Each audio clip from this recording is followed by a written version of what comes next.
said that reading makes you more empathetic as a person. It's a way to escape your own life.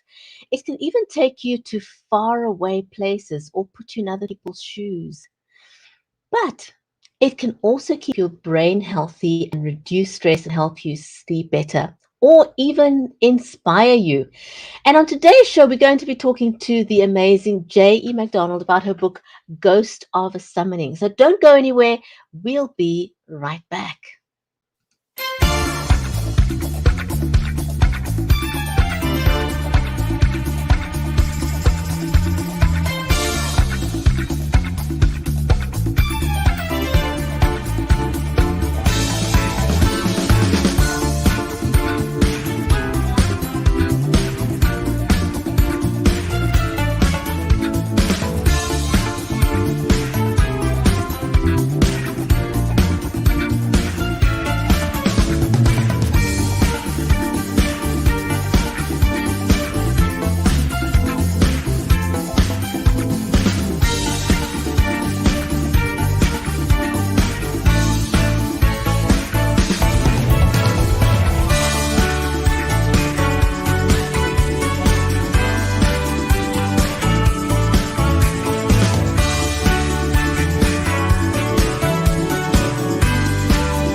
If you are just joining us, welcome to Books with Bridgetti. I'm your host, Bridgetti Limbanda from Cape Town in South Africa, and our stream is made possible by StreamYard and Be Live Media. Happy Sunday to everyone who's joining us over on Amazon Live, and I want to give a huge, big shout out to Tish. Tish, thank you for being such a great supporter of the show, and also a warm, big welcome to our friends watching us over on Facebook. Thank you to also to those watching us on YouTube and also over on Twitter.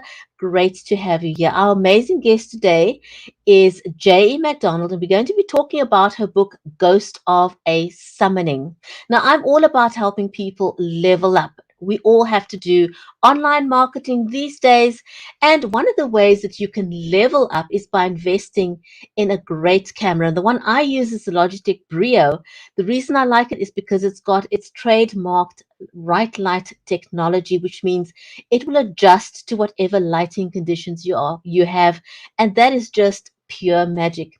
For good audio, and the reason why audio is important is because people will forgive you if your video isn't 100%, but if you can't hear you well, people will definitely tune out.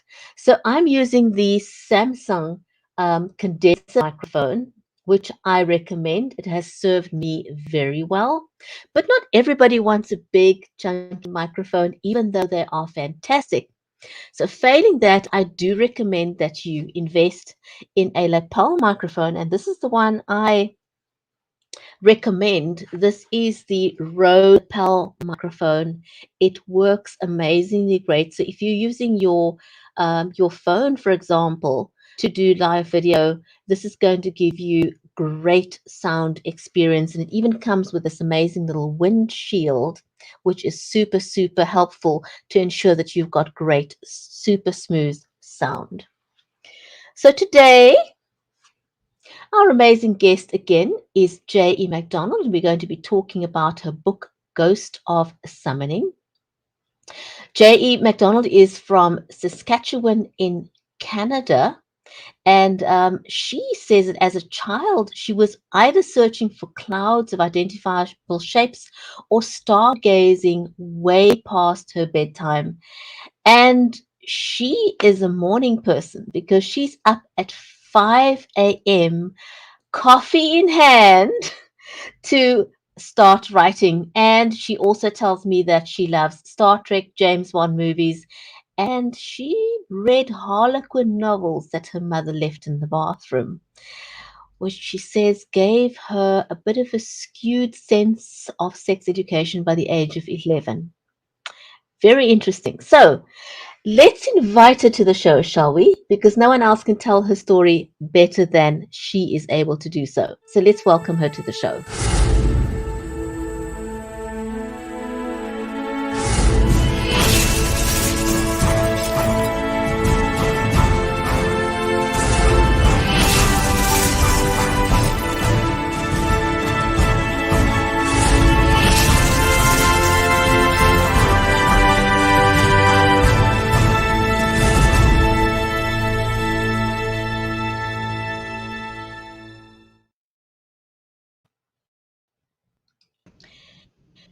Tish, welcome to I'm still thinking of Tish because I was talking to her on Amazon Live.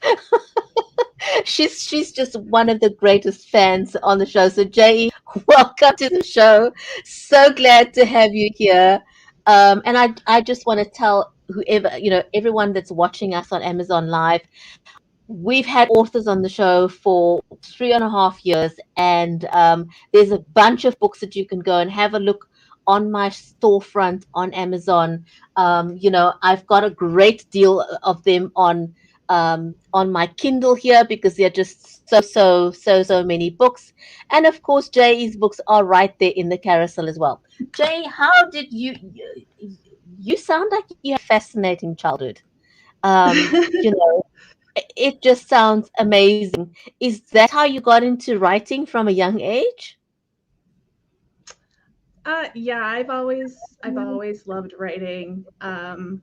When we had tests in school, you give me an essay test, and I was happy. Throw the multiple choice test in the garbage. I would love to argue a point better than having to pick an answer.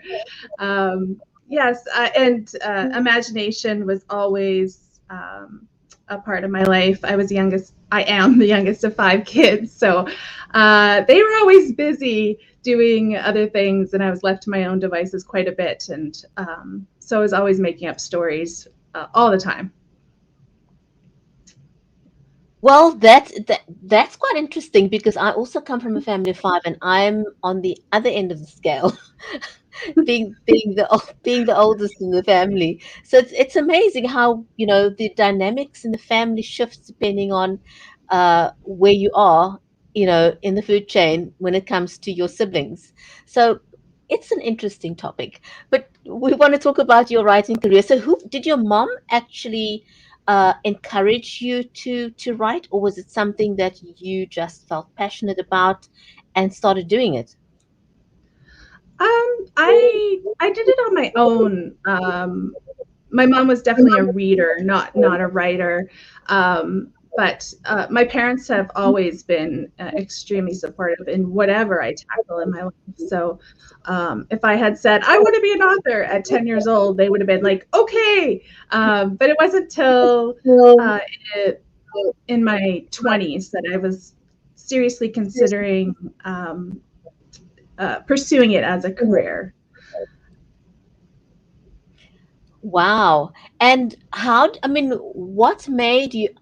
I know that a lot of young people make up stories, they love storytelling and so forth, but it doesn't mean that they're going to become an author. So, what was it that made you want to become an author specifically? I think I had this idea. I don't know what gave me this idea that you had to be sort of in a private club to be an author.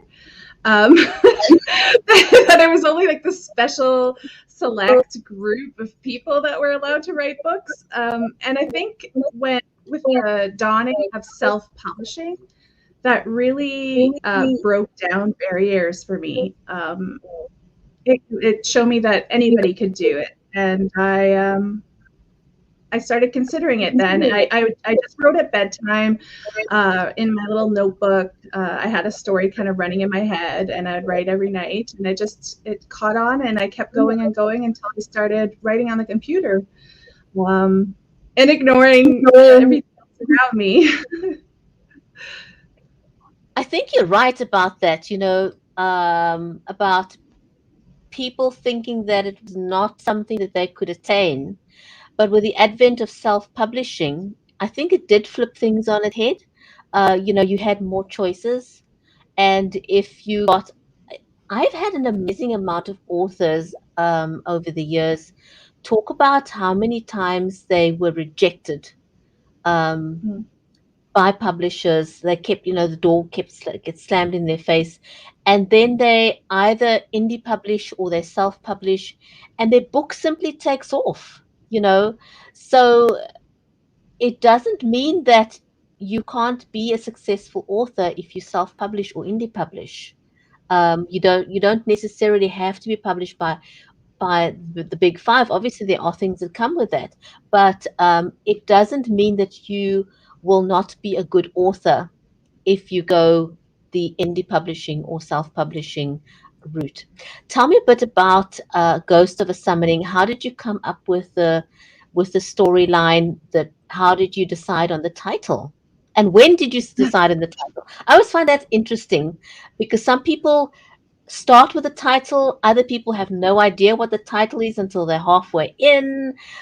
What was that experience like for you? Well, the Ghost of a Summoning is book 3 of the Wickwood Chronicles, so it is an ongoing series. I will be writing book 4, publishing that within about a year or so.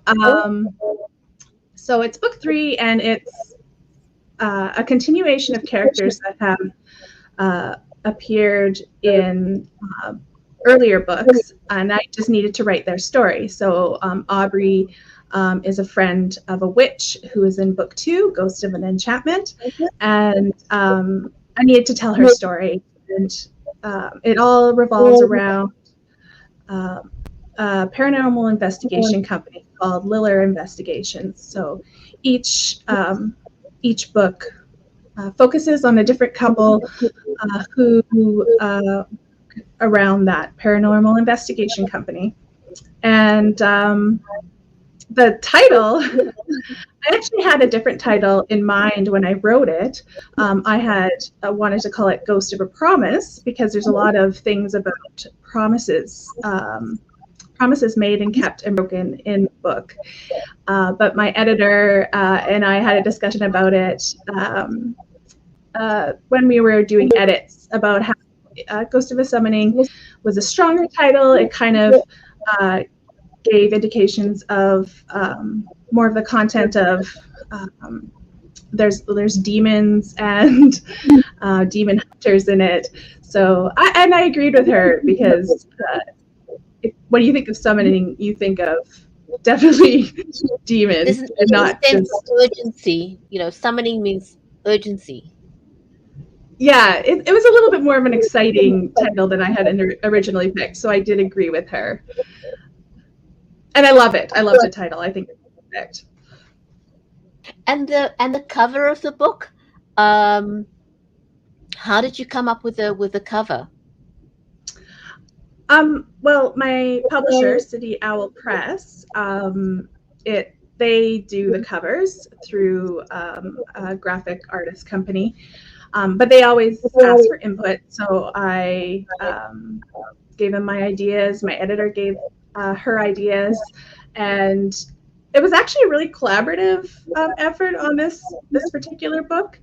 Um, they had come back with something a little different, and we had made some other suggestions for matching the characters' appearances to the actual characters in the book. And yeah, we ended up with the cover that we both really liked, and I'm very happy with.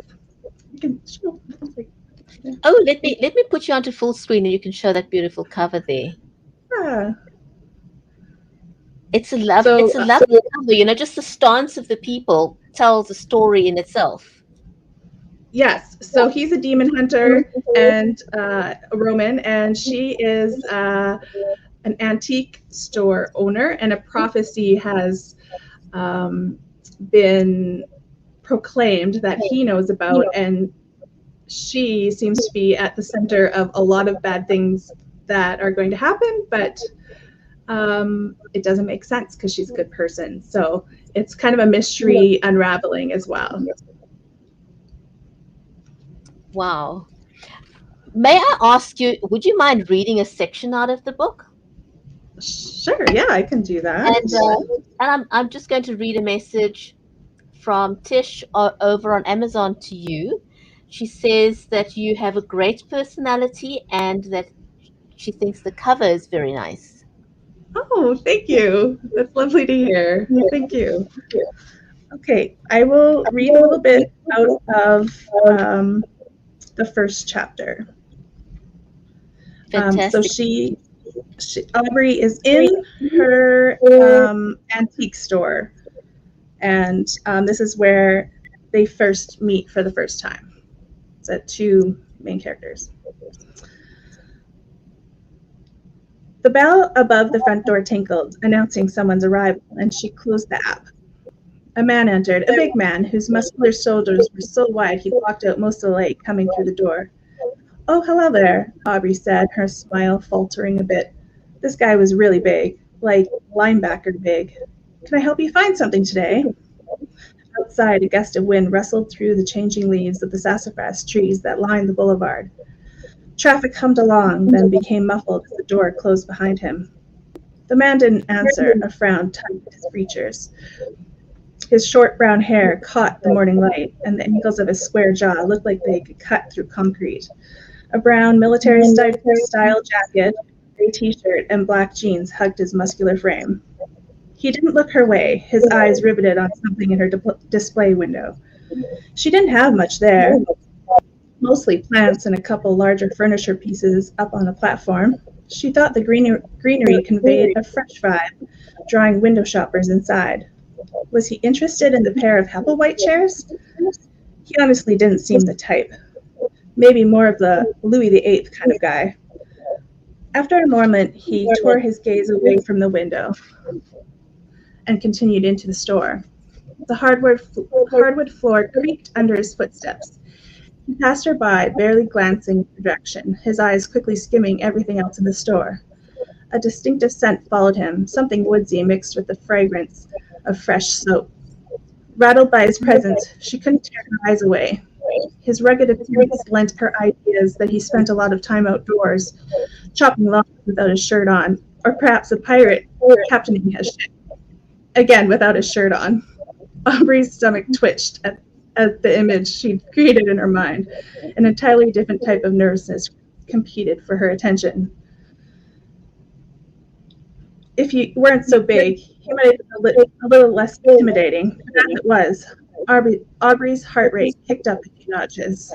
Yes, definitely has to do with his size and not my sex life. There's about a page. Fantastic. Thank you so much. Wow. Wow. Wow. Wow. Amazing. Good job on that. By the way, do you have this book available in an audiobook? It is not available on audiobook. I would love for it to be, though. My publisher has audiobook rights, so hopefully at some point that will happen. I would love it. For sure, for sure.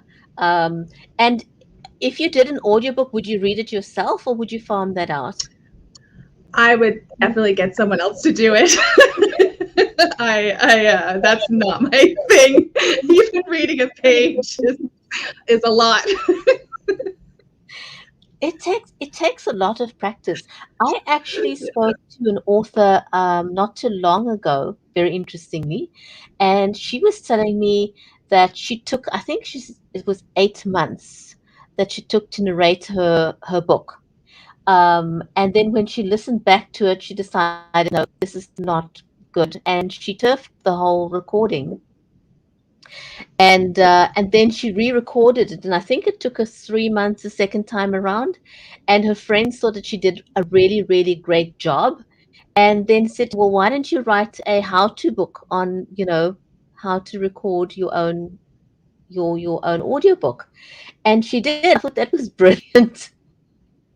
Because she had figured out what worked and what didn't work, and she was able to cut down the time that it took her to do it moving forward. So I thought that was a great idea. The storyline itself, is it entirely fictional or is it based on things and events in your life? It's pretty fictional. I would say any of the truth in it would be there is a bit of Catholicism in it because as a demon hunter, he works for the church. So that I took from knowledge of Catholicism from my life. But other than that, it is a wholly fictional story. I really hope none of these things really happen in real life because there's demons on Earth and stuff. So that would be bad. And in your, in developing your writing style, is it something that you were able to develop on your own? Did you go to writing school? Or was it just natural talent that you developed? I suppose a lot of it is natural talent. I did go through university and have to write papers and things like that, but it wasn't for writing. I graduated through the fine arts program, but I am a firm believer on always trying to better your craft. So I would go to conferences, which I love. I need more of those in my life right now. I love and crafting books, and honestly, just writing and getting feedback from people is the biggest help to improving your craft. Right. The more you do it, the better you get. And working with professional editors is invaluable as well because they see things in your work totally subjective that you wouldn't. So yes, it's an ongoing process, and I don't think I will ever stop learning. I think almost all authors feel that way, that you always feel that you can do better, you can write better. Do you do by most of your writing in the morning? Do you sort of chunk out a time every day to say that that's my writing time, like get at 5 every morning and you write every day, or certain days of the week? I try to do it every day. That doesn't always happen because there's life, and also my ability to turn off my alarm without realizing I'm turning off my alarm. I'm quite good at that. So I joined the 5 a.m. Writers Club on Twitter, hashtag 5 a.m. Writers Club. But I'm often 6 a.m. Writers Club or even 7 a.m. Writers Club. But as much as possible, I try to get up at 5. I find that between 5 to 8 is a great chunk of time. Like I can be super productive if I have an hour or less. That I don't find I can get to that really sweet spot of creativity. So I need about 2 hours, 3 hours to get to that sweet spot. And how do you juggle that with family life? Because you've also got a family, you've got children. How do you manage all that? It must take an immense amount of discipline. Well, yeah, it takes discipline, it takes habit, but the reason I do it is because I have children. As soon as they're awake, I get nothing done. I've tried to write while they're around, and it's impossible for me. I cannot focus. There's always something. They're always after a snack or asking me how to spell something, or like it's never ending. So I wake up at 5 so I can have the house to myself, the quiet, undisturbed creativity time. I used to write at night. I don't consider myself a morning person. I actually, I need the coffee in the vein, direct IV to function in the morning. But now I basically go to bed right after my kids so that I can get up at 5 and work. Just too tired at night now. I can imagine after a day of doing, mothering and chauffeuring kids around, you as a mom, you'd be pretty beat by the evening. I don't think you'd be very inspired, to sit down or have the discipline to write at night if you're taking care of a young family. So kudos to you for being able to keep up with your writing and do such amazing work at that. So what is next for you? I have a couple things going on actually. The fourth book of the Wickwood Chronicles will be coming a year and a bit-ish. That follows another character who we've seen a couple times in the previous two books. He's a FBI agent who's assigned to the paranormal division, and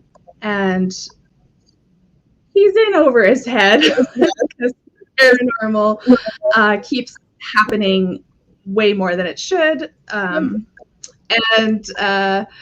so yeah, that's I'm really looking forward to sharing his story within the series. The other thing that I'm working on is a totally new series. It's a trilogy, a shifter paranormal romance. So there's bears who turn into humans, and cougars who turn into humans, and bobcats who turn into humans. And they're kind of love stories. So there'll be a trilogy of those.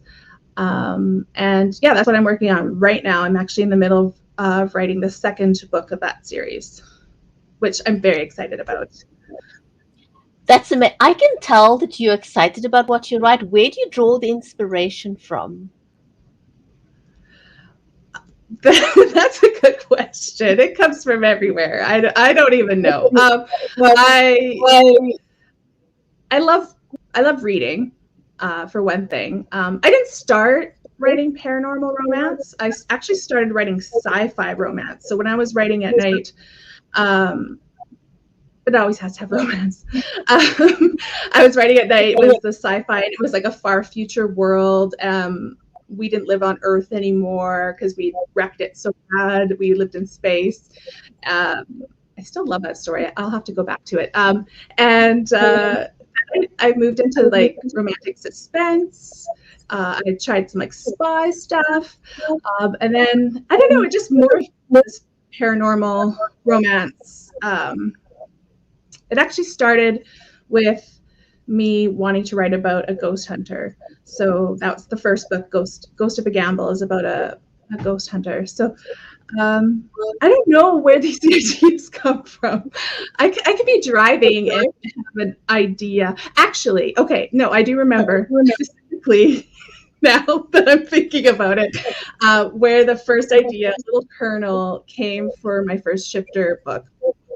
Because I was up north. So in Saskatchewan, Saskatoon, where I live, is quite central. And then north of us, it's very sparsely populated, but that's where my husband's from, in a town called Larange. And we were there, and I was sitting on a beach, and I was looking at the forest, and I was listening to planes because there was a forest fire, I think, happening around the same time, and there were planes coming and going. And I had this idea of what would happen if you fell out of a plane into the middle of nowhere and had no clue where you were.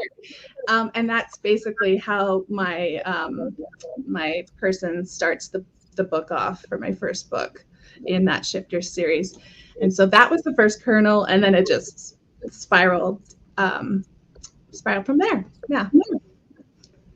So when you get these thoughts and you're not sort of in a writing session, do you write them down like in a notebook so you don't forget, or do you have a recorder so that you can put that down? Because if you scatterbrain as I am, I have to write everything down. So how do you deal with those moments when you get inspired but you're not writing? I have my phone with me pretty much 100% of the time. Well, sort of. So I have an app in there. What's it called? Evernote. I have a app in there that I always am making notes. So if I have an idea, I put it in there, even if like I'm falling asleep and I go like that with my idea, I'll lean over and type it into my phone because I know I'll forget in the morning. So yeah, I'm constantly writing notes in there. If I'm at home and I know it's a good idea, I will start a new notebook. Every book, every chunk of ideas that I know will make a book has its own notebook. So I'm swimming in notebooks of ideas that I'm working on, and also ones that I've just jotted down but not followed through on yet.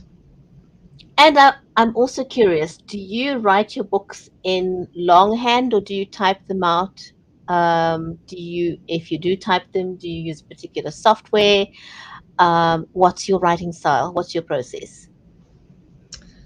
So when I first was starting to dabble, I did everything in notebook and then would transfer it into Word. But that's not what I do now.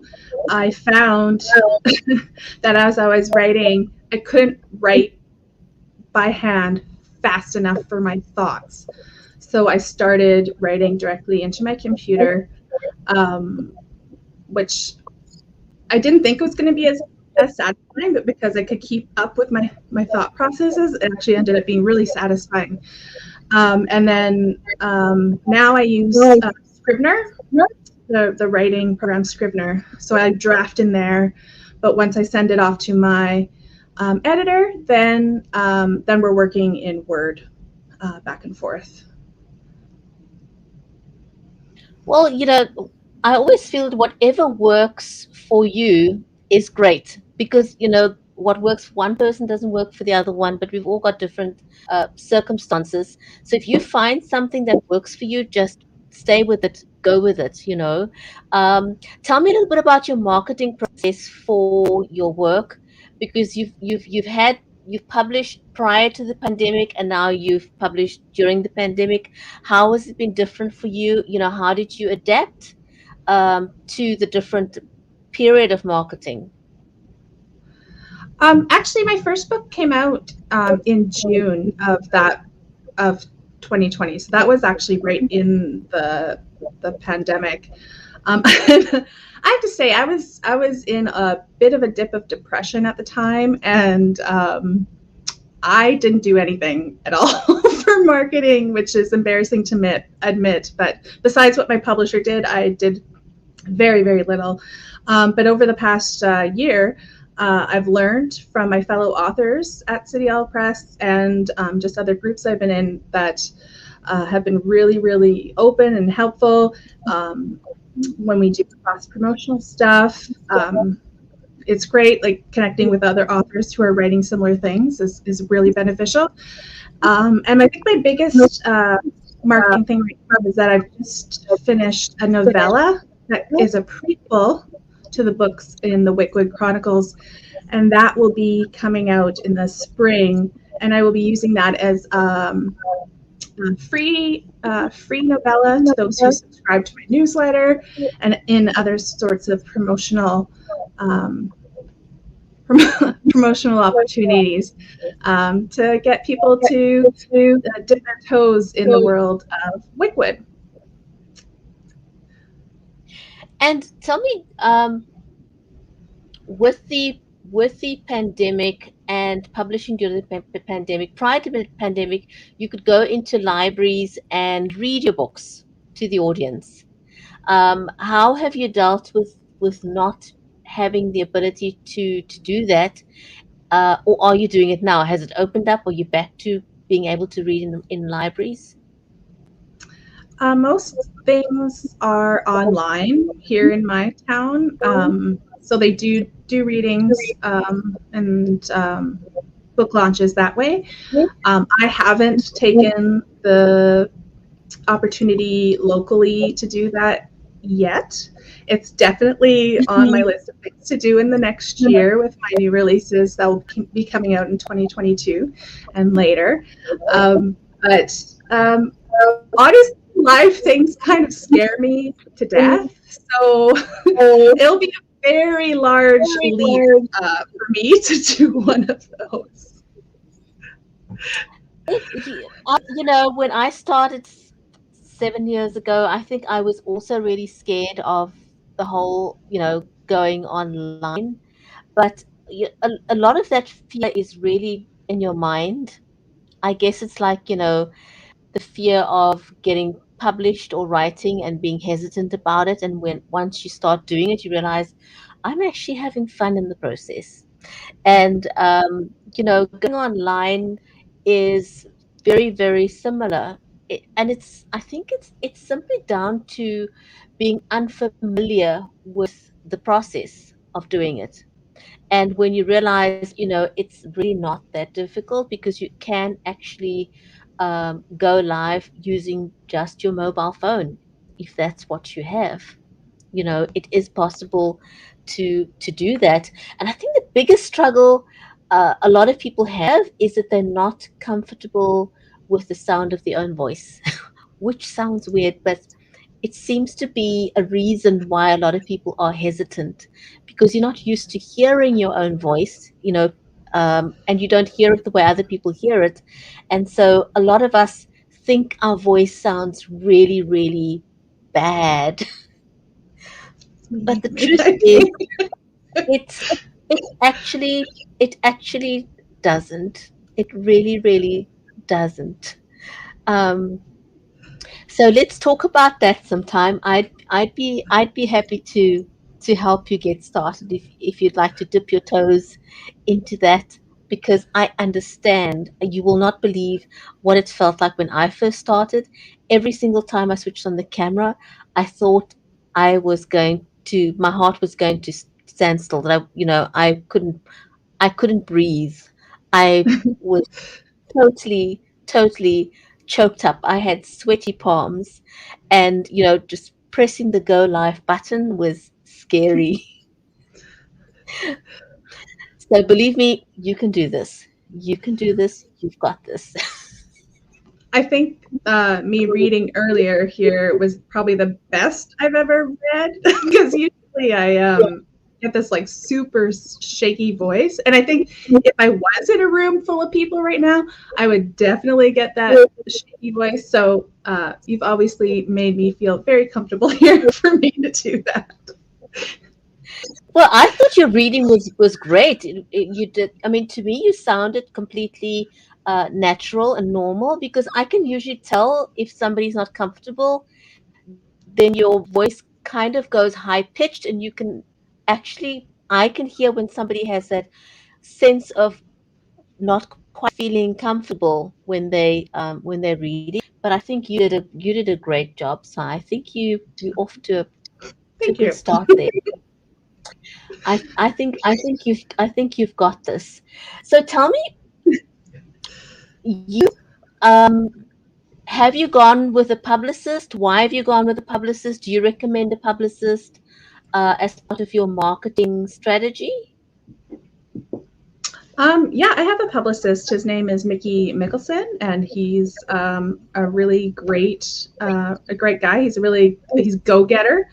I mean, he arranged this interview. So, yeah, he's great. He works at your own pace. I know people who want to do keep going, go the next opportunity. Whereas with me, I'm like, whoa, let's just do one a month because I get a little bit nervous. So he's really great, a great listener, and will work with you and what you need. And yeah, like I've enjoyed working with a publicist because he finds me opportunities that I would not have found on my own. It's quite a different beast for what he does. Finds me like interviews and blog things, whereas like marketing through my newsletter, it's so different. So he's definitely filling that that section where I would have just probably ignored it if I didn't have if I didn't have him working with me on that. So yeah, it's definitely beneficial. I think probably not all publicists are the same, but working with him has been a great experience. I think it's the same way as saying, not all doctors are equal, not all lawyers are equal. And I like using the analogy when it comes to choosing your publicist with saying, you wouldn't walk into a courtroom without having a lawyer, right? Um, because they won't take you as seriously if you don't have legal counsel. You come across with a lot more authority if you can say to somebody, well, talk to my attorney, or send a letter to my attorney. And I think it's pretty much the same as you looking into a library, for example, or anywhere else, and people say, I like your book. You say, talk to my publicist. It gives you a sense of authority that, you are an author. That means business, that, you're in this for the long haul and you have a publicist on your side. And I think it just gives you a Mhm. lot more credibility as an author. And I think that's one of the reasons that that you should have a publicist. If you were to give advice to somebody, a new author just starting out, what would that be? Don't quit, because if you quit, then you cannot reach your potential. If it's something you love, you'll find a way. My favorite quote, and I've said this in other interviews, but my favorite quote was something I read just randomly in a magazine, and it was a mother, a similar situation to mine, like a mother with small children, and she put this up on her wall and said, uh, "You will never have more time than you do right now. So no matter what excuse you have to not do it, that excuse will still be there tomorrow. So you have to change your routine to fit your goals." Um, Mm. Great advice, because I always think that there's always new authors out there wanting to know, how do I get started? What can I do? And I think it's very helpful if you could give some advice to a new author and just give them a hand up. Um, I want to wish you well with your future endeavors. I hope that you will come back onto the show again. I love that.